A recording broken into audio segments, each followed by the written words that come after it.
For more on the situation on the ground a little more widely, let's cross live to Odesa, where our chief foreign editor Rob Parsons is standing by. Good to have you with us this morning, Rob. We'll turn firstly then to the situation in Crimea. We had an advisor to President Zelensky suggesting that Russian incompetence might have caused those blasts on Tuesday. What more can you tell us about what's been happening there? Well, there's not much clarity about precisely what happened. There are a number of versions that are flying around out there. The Ukrainians are certainly not admitting that they were responsible for it, although there's certainly a suggestion they're very happy about what's happened, and sort of an under-suggestion that perhaps they were responsible for it, but they're not going to admit it. Interesting, though, that President Zelensky, in his overnight speech to the Ukrainian people, said the war will not end until Crimea is liberated by Ukraine. That's quite a shift in the position of the Ukrainians, who previously have suggested, and indeed President Zelensky himself has suggested, without actually spelling it out in so many words, that it might be acceptable for Ukraine to return to the situation just before the start of the conflict on February the 24th.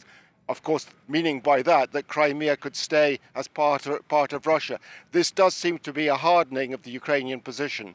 But as regards the responsibility, the Ukrainians keeping it pretty open and vague at the moment, but there's no doubt that for the Russians, this is quite a setback, particularly psychologically. The explosions at Novofyodorov Air Base, very near some of the main tourist centers for Russians going to Crimea for their summer holidays.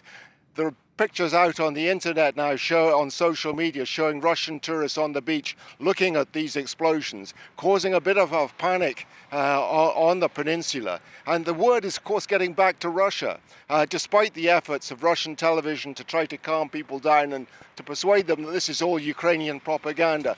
There's no doubt that for Russian morale, this is a bit of a blow.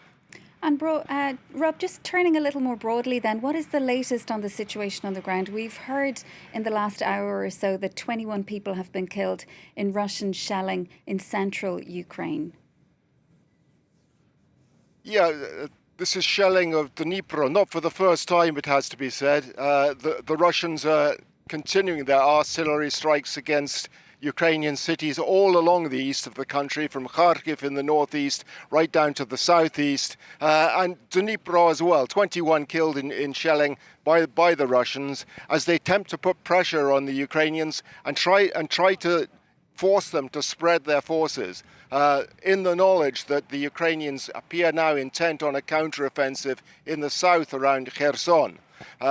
What we're hearing from Western intelligence services is that those bridges that link Kherson with the eastern part of Ukraine across the Dnieper River are now pretty much completely out of action, which means that Russian forces in the city of Kherson, which they took at the beginning of the war, almost isolated from Russian forces further to the east, which makes them very vulnerable. The Russians are trying to do what they can to repair the bridges.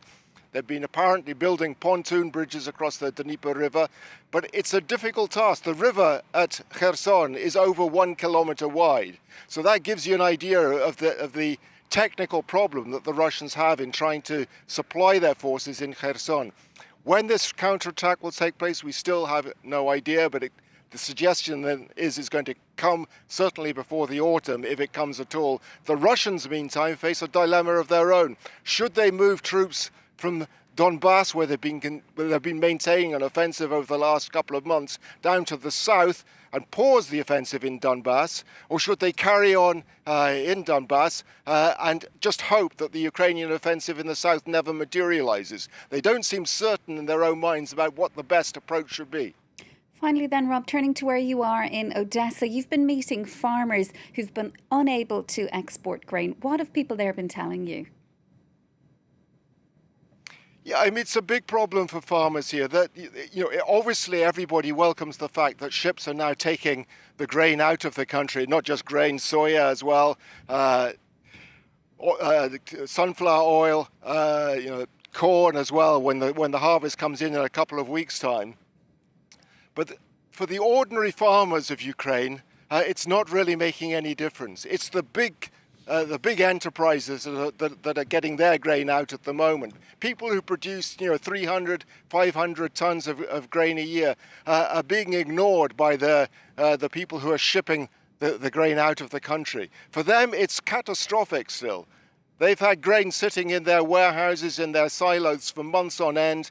They're having to pay for fuel, they're having to pay for employing staff, they're having to pay for fertilizer, chemicals, all those sort of things, with no money coming in at all. Most of them are acting on credit at the moment, but without any means until they sell their grain for being able to pay off their credit. And clearly, with the new harvest coming in, there's a moment of panic for them here because they don't really know quite what to do. Should they harvest or should they just let it rot? Because if they harvest, that's more expenditure. So an awful lot of concern about the future for middle and small producers here in Ukraine. Okay, Rob, we leave it there. That's our Chief Foreign Editor, Rob Parsons, joining us there live from Odesa.